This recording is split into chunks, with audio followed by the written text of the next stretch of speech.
maioria, um pouquinho mais da metade queria a volta da democracia, mas a outra parte queria continuar sob o comando do Pinochet.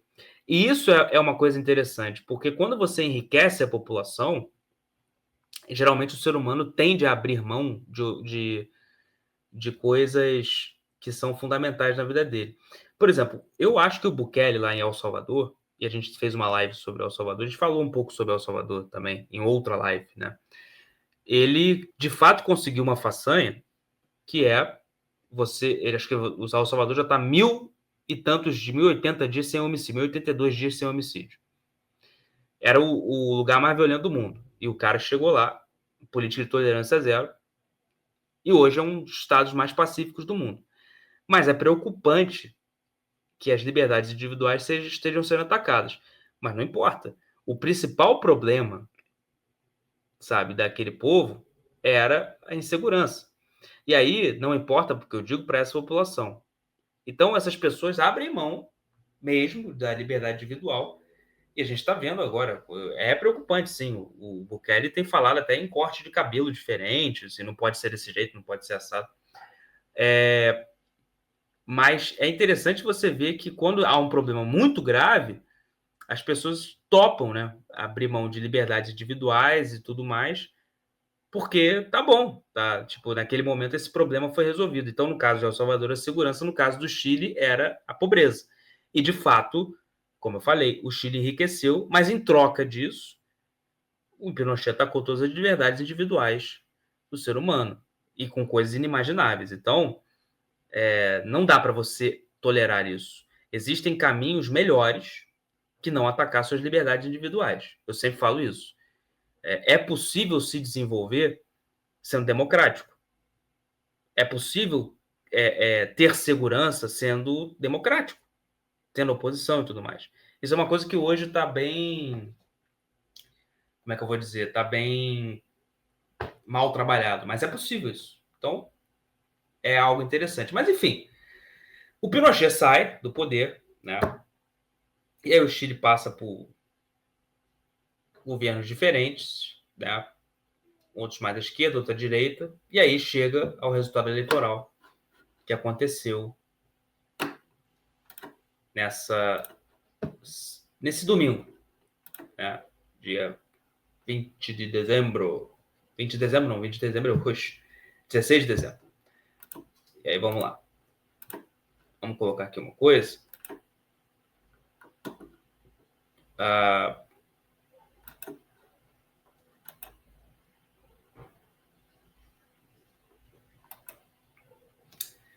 Bom, nós tivemos a primeira colocada, que foi a Jara, que foi a primeira,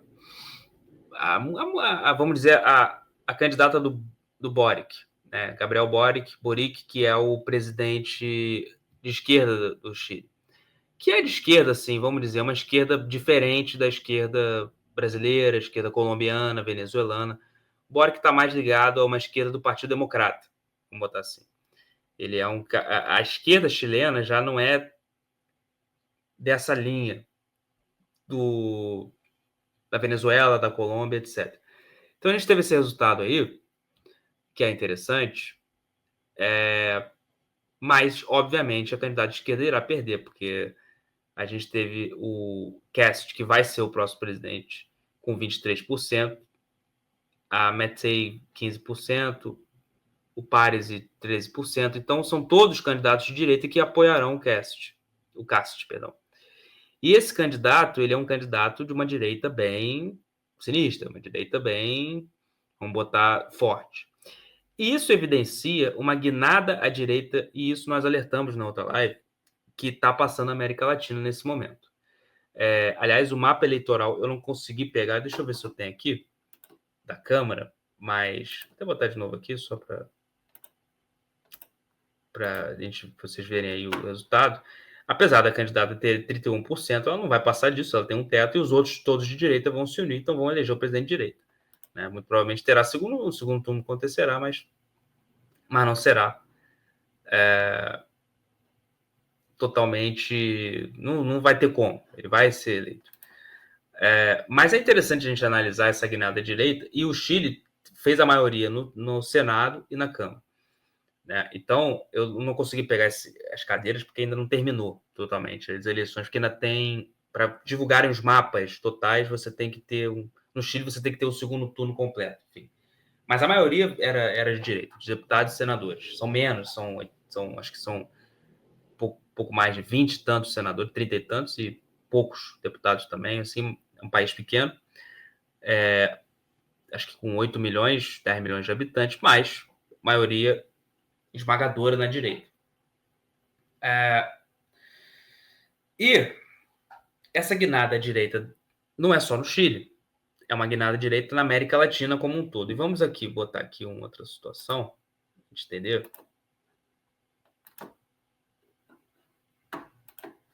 Que esse é o mapa de hoje da América Latina. Vamos lá. Así queda el mapa político de Sudamérica tras la historia de derrota del narcosocialismo em Bolívia. Claro que é um poste à direita, né? Mas, de fato, hoje você tem, vamos olhar aqui, Bolívia, você tem Argentina, Uruguai ali é de esquerda, mas é já uma esquerda mais, vamos botar, nessa linha do Chile, um pouco mais Partido Democrata, muito menos Foro de São Paulo, Colômbia, enfim, tal. Você tem Peru, e agora você tem o Chile ali, que está em vermelho, mas se tornará azul. O que sobrará mesmo? Brasil, com Lula, presidente Lula, Colômbia e Venezuela, que a gente não sabe até quando vai se tornar. Isso é para as pessoas entenderem uma coisa: a influência dos Estados Unidos na América Latina. Porque quando o Biden entra ao poder, ele não teve um olhar, na verdade, ele teve um olhar para a América Latina diferente do Trump. O olhar do Biden foi colocar essas ONGs, essa plutocracia americana na América Latina, sabe? Com essas ONGs, com essas grandes empresas e tudo mais, essa influência toda. Mas, ao mesmo tempo, ele também fez um acordo com a China. Tipo, vamos aqui, você fica com o Panamá, eu fico com o Chile, etc, etc. Isso, pelo menos, é o que a história está mostrando, né? Há, inclusive, até acordos que foram feitos do laboratório chinês com Biden, sabe? Então, laboratório chinês para desenvolver remédios, enfim, dessas grandes farmacêuticas, e etc, etc. Então, há uma grande guinada à direita nesse momento, porque os candidatos de direita estão sendo apoiados hoje pelo Donald Trump. Você vê, o Milley conseguiu, na eleição de meio de mandato, conseguiu fazer uma maioria na Câmara e no Senado. Tá entendendo? Ele conseguiu. E o Trump investiu nada mais, nada menos que 20 bilhões de dólares. Eu nunca vi isso acontecer. Você tem agora uma postura agressiva do Trump com a Colômbia e com a Venezuela. A Colômbia o presidente está no OFAC, a gente falou isso na live passada. A Venezuela está lá o navio e o porta-aviões do Gerald Ford parado na porta. Então, você tem toda uma influência americana agora, e isso está alterando as eleições. E no Brasil, as pessoas perguntam, não será diferente? O caso do Brasil é um pouco diferente, porque o Brasil não tem um candidato fixo. Aí está uma situação meio enrolada, e a gente não fala muito da política nacional aqui. Então ainda não está definido quem é um candidato. Mas com certeza os Estados Unidos vai botar uma pressão muito grande para o Brasil mudar de lado também. A gente vai ter eleição na Colômbia dia 31 de maio de 2026 e depois é o Brasil, o olhar americano. Mas isso é para as pessoas entenderem a influência americana, porque antes você tinha um presidente que não olhava para isso, e hoje você tem um presidente que considera a América Latina muito importante, e de fato ela é. De fato ela é. O Chile é muito importante para os Estados Unidos nesse momento. Porque a América Latina tem uma coisa chamada minerais raros. E isso eu falei em outra live, a gente falou em outra live. A inteligência artificial, a tecnologia do mundo moderno, como as coisas vão funcionar, precisa-se, sim, de uma coisa chamada minerais raros. A Europa não pode oferecer isso. A África oferece, mas a China já tomou da África. Então, os Estados Unidos está com um olhar total para a América Latina. E isso está acontecendo. E o Brasil já está dando alguns passos nesse sentido. Isso é um assunto para uma outra live, mas ele dá já sinais de que ele está dando passos junto com os Estados Unidos, principalmente num fator chamado política de segurança. Mas isso a gente vai falar em outra live. Vou esperar meu amigo Gabriel Batista. Para outra live a gente vai falar.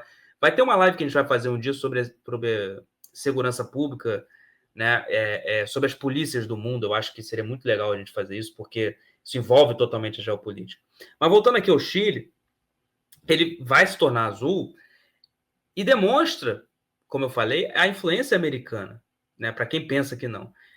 O caso do Biden, houve uma divisão de poder. Ó. Você fica aqui com Colômbia, Venezuela. O Biden comprou petróleo da Venezuela. Os Estados Unidos, pela primeira vez na história, comprou o petróleo da Venezuela, ou seja, fez acordos com a Venezuela, principalmente na pandemia. O Partido Democrata tem uma visão diferente da América Latina que o Partido Republicano. É esse que é o ponto. O Trump entende que a China tem que sair da América Latina para que ele consiga, né, os benefícios que ela traz. Ela traz muitos benefícios.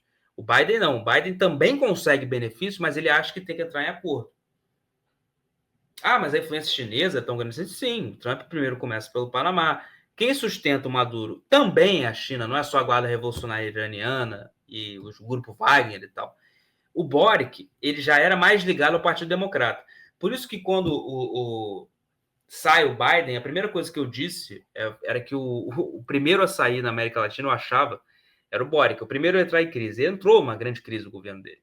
Porque quem sustentava o Boric não era a China, no caso do Chile, era o Partido Democrata. Quando sai o Biden e toma essa surra...